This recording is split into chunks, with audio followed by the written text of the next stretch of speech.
Salut à tous, alors je viens de regarder The Power of the Dog, le nouveau film de Jane Campion qui est sorti sur Netflix il y a 2 semaines je crois, en début décembre. Et j'ai vraiment beaucoup aimé ce film, même si c'est pas, comment dire, je vais pas le qualifier forcément de chef-d'œuvre. Et c'est pas non plus ma tasse de thé. Mais le film est vraiment très bien réussi pour ce qu'il raconte et ce qu'il essaye de faire en tout cas. C'est vraiment super beau aussi au niveau de la photographie, au niveau des grands espaces là, cette ambiance un peu western. Alors c'est sur fond, on a une ambiance western, mais c'est vraiment un drame du coup qui a lieu. Et c'est limite, c'est ça ce que j'ai bien aimé. J'avais un peu peur qu'on soit, comme c'était un film d'auteur, c'est Jane Campion, j'avais un peu peur que ce soit, je voyais qu'il durait un peu plus que 2 heures, j'ai l'impression, et que ce soit un peu trop contemplatif, des choses comme ça, et que ce soit un beau drame, ok, mais que ce soit pas forcément super palpitant. Et en fait, j'ai eu la bonne surprise de me rendre compte que j'étais vraiment pris dans ce film. C'est limite, alors c'est un drame, c'est sûr, c'est limite, on est à la limite du thriller psychologique en fait, puisque c'est l'histoire de ces deux frères, un interprété par Benedict Cumberbatch, l'autre par Jesse Plemons, qui sont propriétaires d'un ranch, qui sont du coup et qui ont des cow-boys, qui sont Benedict Cumberbatch et l'archétype du cow-boy et du propriétaire de ranch, voilà, et tout doit filer droit, et c'est lui qui fait tout mieux que tout le monde. Et son frère Jesse Plemons, c'est plus le côté justement, il a le côté plutôt, lui ne s'occupe pas de travailler sur le ranch, en disant qu'il se salit pas les mains. Lui est plus la façade en fait de l'homme d'affaires propriétaire, un peu plus posé, voilà. Et il rencontre, alors je sais, j'ai déjà oublié le nom. Les noms c'était Rose, Kirsten Dunst du coup, et il tombe amoureux, il se marie, enfin bref. Elle doit venir vivre du coup dans leur maison. Alors forcément le frère Benedict Cumberbatch pense que elle est là juste parce qu'ils sont riches et qu'elle veut de l'argent. Et puis elle vient avec son fils du coup qui est interprété par Cody Smith McPhee, qui est on va dire l'opposé total justement du personnage c'est Phil Benedict Cumberbatch. Benedict Cumberbatch, alors c'est lui le grand, on va dire, le grand méchant du film, si on veut qu'il y ait un antagoniste, parce que c'est vraiment une étude de personnalité sur lui-même. Tous les autres personnages, en fait, subissent vraiment le caractère de ce personnage-là, les railleries, les insultes. Il passe son temps à rabaisser tout le monde, à expliquer les choses de manière condescendante et insultante, hein, toujours en manquant de respect à tout le monde. C'est l'homme, le macho, celui qui sait, celui qui est doué dans ce qu'il fait, qui est le meilleur dans sa partie, etc., etc. Et en fait, au fur et à mesure, il torture psychologiquement Rose, Kirsten Dunst, du coup, qui finit par sombrer dans la dépression et l'alcool au fur et à mesure. Elle n'est pas du tout heureuse. Et par contre, il commence à se lier, on va dire, je ne veux pas dire d'amitié vraiment, mais à prendre le rôle de mentor pour le fils du coup de Rose, qui lui ne l'apprécie pas, enfin il s'apprécie pas du tout au départ. Il se passe un événement qui fait que bon, ça va créer le dialogue.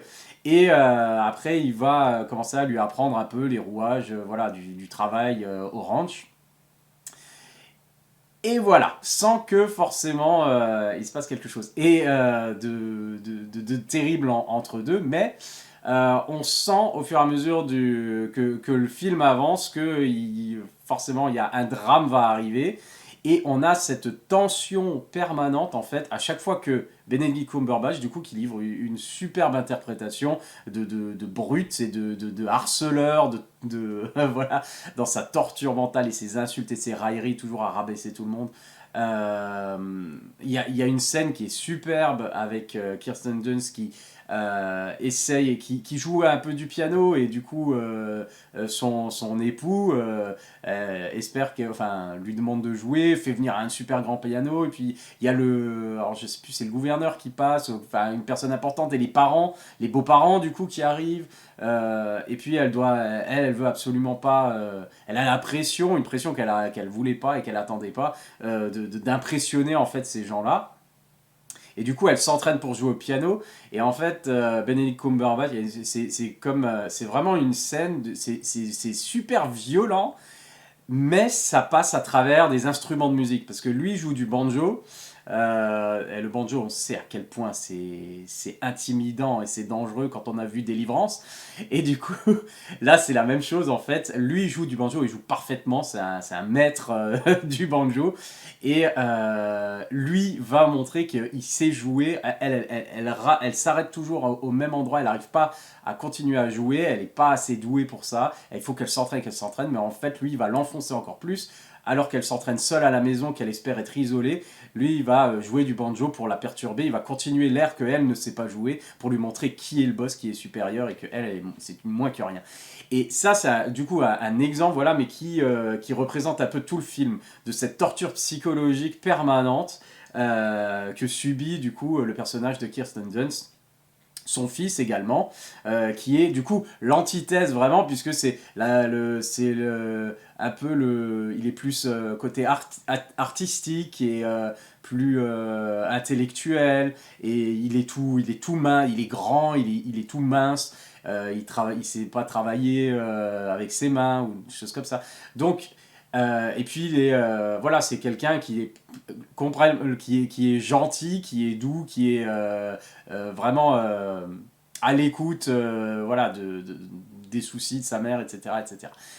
Et donc, on comprend au fur et à mesure, c'est ça qui est super, c'est que on comprend d'où vient en fait cette colère et ce machisme et cette envie d'être supérieur et enfin, cette méchanceté, en fait, on comprend un peu, on nous explique un peu d'où elle vient au fur et à mesure du film, quand on découvre des aspects voilà, du passé et une certaine l'obsession du personnage de Benedict Cumberbatch pour son propre mentor à lui. On comprend qu'il y avait genre quelque chose bah oui, d'obsessif. Il y avait vraiment un attachement, un amour pour cette personne qui lui a tout appris, son meilleur ami, son mentor, et qui lui a appris du coup aussi, j'imagine, ses mauvais principes que lui ressent. Et puis il y a tout un aspect aussi de refoulement et voilà, et donc tout le monde en paye le prix depuis des années et des années apparemment. Les parents, en plus des deux, de Benedict Cumberbatch et Jesse Plemons, on voit qu'ils sont très, voilà quoi, coincés. C'est le genre de personnes assez conservatrices, etc. etc. Donc on a ce côté-là voilà, qui crée une tension et un malaise à chaque fois pour la pauvre Rose et son fils, qui sont des gens vraiment sympathiques et simples, puisqu'elle travaillait, elle avait un restaurant, voilà, elle faisait le service, lui il faisait le service, elle faisait à manger. Voilà, enfin, ils avaient une vie tout à fait simple, ils en demandaient pas tant. Là, ils se retrouvent dans un univers qui n'est pas le leur, et avec une personne toxique et vraiment horrible, voilà, qui pourrit la vie, surtout de Rose, du coup.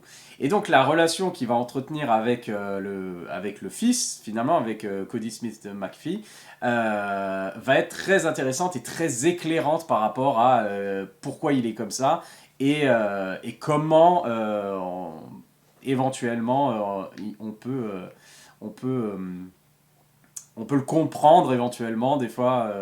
Enfin, je vais pas dire qu'on a de l'empathie pour lui, mais il y a des moments où on se pose, on se dit, on finit par comprendre un peu son état d'esprit, sans avoir forcément d'empathie, parce qu'il est vraiment horrible. Il est vraiment horrible ce personnage. Mais limite des fois, on se dit, ah, il y a peut-être quelque chose. Enfin, il joue vraiment très bien, très bien, très bien, même si on le déteste, il joue vraiment très bien. Et c'est un personnage assez fascinant.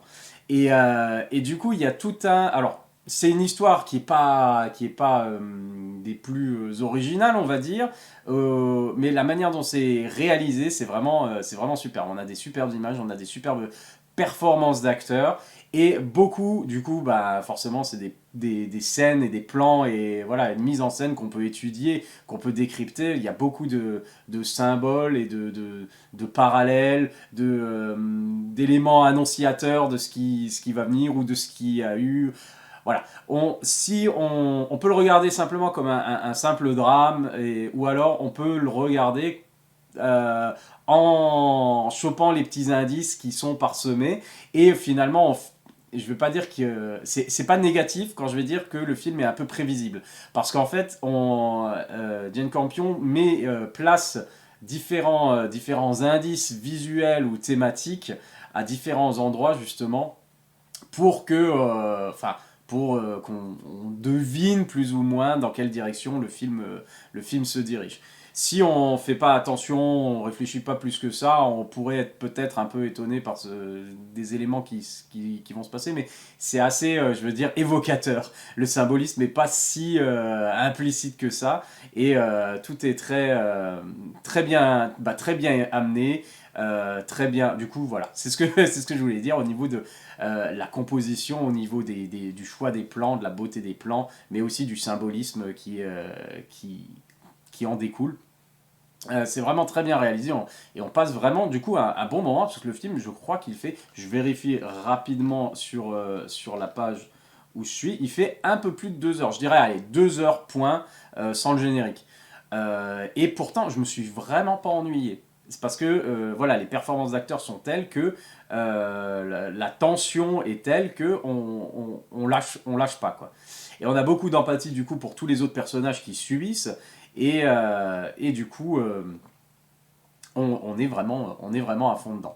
Donc c'est une très belle réussite, c'est un très beau film que j'ai vraiment bien aimé, qui est dur, très dur par moment, mais voilà, c'est pour les acteurs, pour la superbe réalisation, l'écriture aussi, qui est très bien, et vraiment certaines scènes qui restent en tête, qui marquent, même si c'est pas, comment dire, c'est ça qui est génial, c'est que c'est très très violent, mais psychologiquement, il y a pas d'image trop gore, vraiment, c'est pas une histoire de violence où on se met il tape pas les gens, des choses comme ça, c'est vraiment, tout est psychologique, et on ressent vraiment toute la violence simplement par justement une certaine scène, la mise en scène, les personnages, la détresse des personnages, qui est très bien retranscrite du coup par les acteurs. Donc voilà, je conseille vraiment The Power of the Dog. Si le titre a l'air un peu étrange, il prend vraiment tout son sens, il prend tout son sens à la fin. C'est bien sûr, ça a quelque chose à voir avec justement Benedict Cumberbatch, avec le pourquoi du comment, avec le symbolisme, etc. etc. Donc tout prend son sens à la fin. Quoi qu'il arrive. Et je trouve que c'est vraiment une réussite. Donc je le conseille, allez regarder sur Netflix The Power of the Dog, c'est vraiment super. Allez, à la prochaine, bye.